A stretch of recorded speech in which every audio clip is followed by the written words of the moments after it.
Iran's Islamic Revolution Guards Corps, the IRGC, has warned Saudi naval vessels taking part in military exercises in the Persian Gulf not to get close to Iranian waters. In a statement, the IRGC said the Saudi war games are indicative of efforts to create tensions and diminish security in the Persian Gulf. Therefore, Saudi vessels should not get close to either Iranian waters or international waters near the Iranian territory. The IRGC also stressed that its forces, along with the country's army, are well prepared to maintain security in the Persian Gulf and the Strait of Hormuz. It said the Iranian forces will immediately respond to any act aimed at undermining peace and security in these areas, as well as the Gulf of Oman. Saudi Arabia started its war games on Tuesday.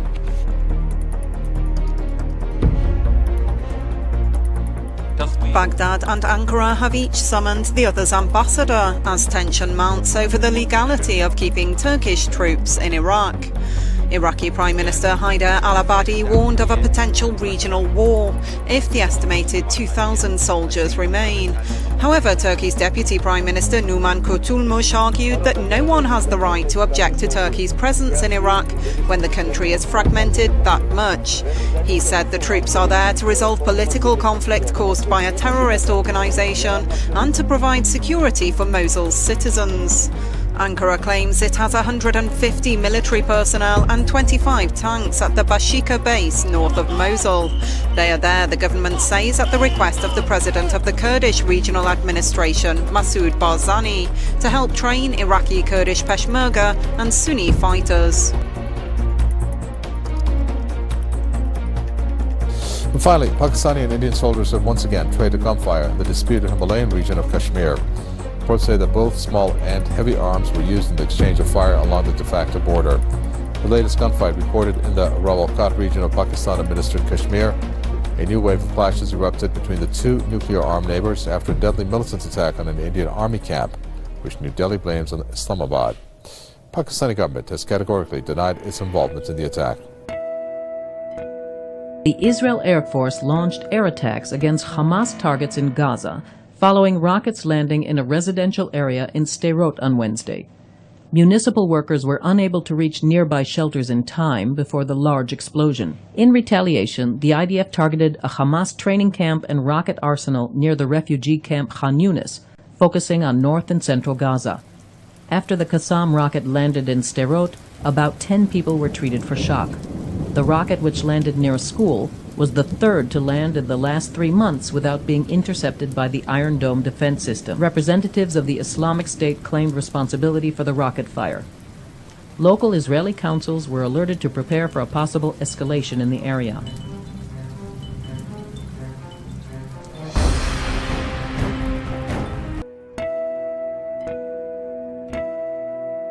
The actions of the Israeli government in announcing this settlement undermine the pursuit of peace. And our concerns about that are rooted in the policy that's been championed by Democratic and Republican presidents alike, which is that the pursuit of peace and the pursuit of a two-state solution is squarely within Israel's national security interests. It also happens to advance the interests of the United States as well. We did receive public assurances from the Israeli government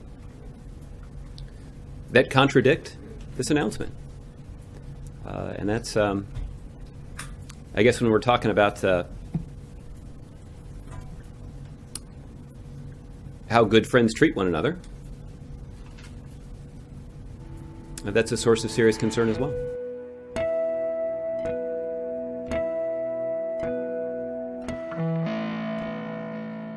Facebook Live, these folks done passed out, right? These folks done passed out on her Facebook. Look at this shit. Man, for real. Y'all folks got my Facebook Live going turnt right now. Wake up now, baby. You gotta go to work. Come on, Jack. Nah, he dead, homie. He might not be there. The antibiotic-resistant superbugs are killing thousands of people in hospitals across the country and infecting millions. But the epidemic has largely gone untracked. In many states, like California, hospitals aren't even required to report when superbugs are the cause of a patient's death. Without the proper data, health experts worry that the problem will only continue getting worse. The UN Security Council has unanimously selected Antonio Guterres as the former Prime Minister of Portugal as the next UN Secretary General. All that remains now is a formal Security Council vote set for Thursday morning local time. In a sixth closed-door ballot on Wednesday, Guterres received 13 encourage votes and 2 no opinion votes from the 15-member council. What's important here is that none of the 5 veto-wielding powers on the Security Council voted against him. Guterres is a former UN High Commissioner for Refugees and former Prime Minister of Portugal from 1995 to 2002. ISIS is again calling for would-be terrorists to commit solo attacks at home. In the most recent issue of its English-language magazine, ISIS encouraged potential terrorists to carry out stabbing attacks like the attack in Minnesota last month. The article explains how to choose the right kind of knife and benefits of knives as weapons. That's all pretty much in line with ISIS's recent strategy for promoting terrorism abroad. A video put out by the terrorist group back in August suggested using everyday items as weapons. And ISIS has also been encouraging would-be terrorists to commit solo attacks instead of carrying out large-scale operations. That might be because the terrorist organization is losing territory at home. And according to the Foreign Policy Research Institute, those losses are causing the group to change tactics from conventional military operations back towards regional and international terror attacks. A number of knife attacks have been carried out recently by people claiming to be supporters of ISIS. Belgian counter-terror prosecutors are investigating a stabbing incident in Brussels in which at least 2 police officers were wounded, officials say.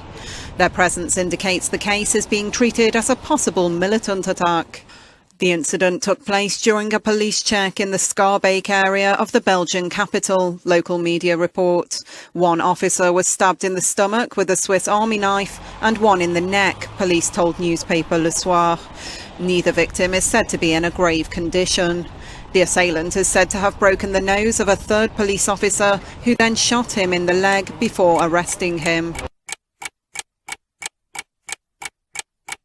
Hurricane Matthew may be a monster storm, but now it has a monster face to go with it. A creepy-looking satellite image of Hurricane Matthew with a face reminiscent of a human skull has sparked a lot of attention online this week. The image has since been adjusted to accentuate the hurricane's eye and teeth to look more like the comic book character Ghost Rider. Scientist Paul Meyer of NASA's Earth Science Office stated that the skull's teeth are in fact cold convective clouds. I'm Manuel Bojorquez in Florida. The state's first mandatory evacuation happened along the coast east of Orlando, where storm surge is expected to reach 3 to 5 feet. Governor Rick Scott said an unprecedented number of evacuees could follow. Protecting life is the number 1 priority right now. If Matthew directly impacts Florida, there will be massive destruction that we haven't seen in years. The last Category 3 or higher hurricane to hit Florida was Wilma in 2005, so there is concern that some vulnerable communities have grown complacent. But throughout South Florida today, it appeared people were heeding the warnings, boarding up windows, waiting in long lines for gas and propane. Inside, store shelves that stock water quickly ran bare. It's been a fast-paced day at Publix, keeping shelves stocked with H2O, providing storm essentials for cautious customers preparing for the worst. Kim Scott picked up multiple 24-packs. It's going to be starting to go quick. People are starting to pile in. Southgate Shopping Center Publix all out of its store brand water bottles by late morning. They were out of the Publix brand water. That's why we got Separate Hills. But it wasn't long before the warehouse sent over a fresh shipment. I'm told this store received 9 extra pallets of water products today alone, trying to keep up with a growing demand. Multiple grocery stores across Polk County reporting a shortage of water products. I was worried it was going to be empty, but it's not. So, I mean, they've been carting water in left and right. Emergency management officials warning the storm could cause widespread power outages. Just looking to stock up and preparing for the storm. Not sure if it's going to actually impact us, but just in case. Many parents here just trying to beat the rush and stock up on last-minute must-have supplies, all before the kids are sent home for the rest of the week, thanks to Hurricane Matthew. Cleanup operations are ongoing this morning after Typhoon Chaba swept through the southern part of Korea on Wednesday, leaving a trail of death and destruction. 5 people died and 5 are missing after the region was lashed by torrential rain and powerful winds. The Korean peninsula is no longer under the direct effect of Typhoon Chaba, but the southern parts of Korea that were battered by the storm are still grappling with recovery and rescue operations, as more damages and casualties are being reported. 5 people have been confirmed dead, and 5 others were missing as of 6 a.m. Korea time.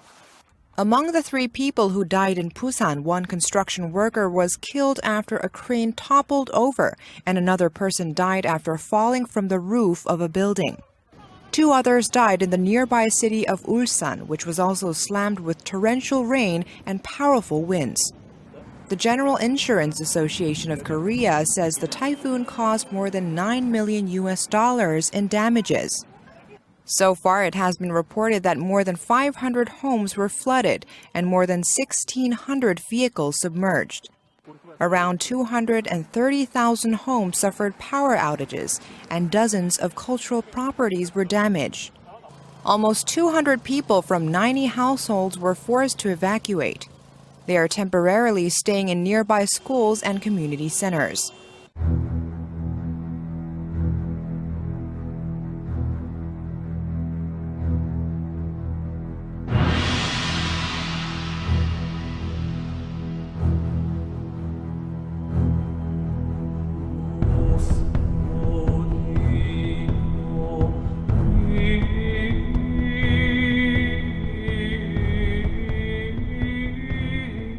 Scientists have discovered a new fault line in California which runs parallel to the San Andreas Fault, which experts are warning could trigger mass casualties and devastation.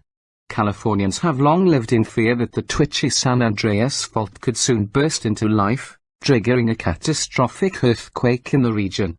Now, after a spate of small quakes in the Salton Sea area, seismologists reviewing the area have discovered a new fault line which could exacerbate the bigger fault line in the region. What is now known as the Salton Through Fault has been hidden from experts as it lies beneath the Salton Sea, a 56-kilometer salty rift lake in California where there has recently been up to 200 tremors, prompting fears that the big one is on its way. Volcano warning. Panic on Tenerife amid fears huge Mount Teide is about to blow. A huge volcano on the island of Tenerife has sparked fears of a huge eruption after nearly 100 mini-earthquakes were reported in 4 hours in the region. The Volcanology Institute of the Canary Islands, in Vulcan, reported a significant spike in seismic activity on Sunday afternoon. Some 92 microquakes were recorded in Adanvila Flor in the space of 4 hours, with one measuring more than 1.5 on the Richter scale. The majority of the quakes took place between 7 and 13 kilometers below ground, sparking fears Mount Teide could be about to blow.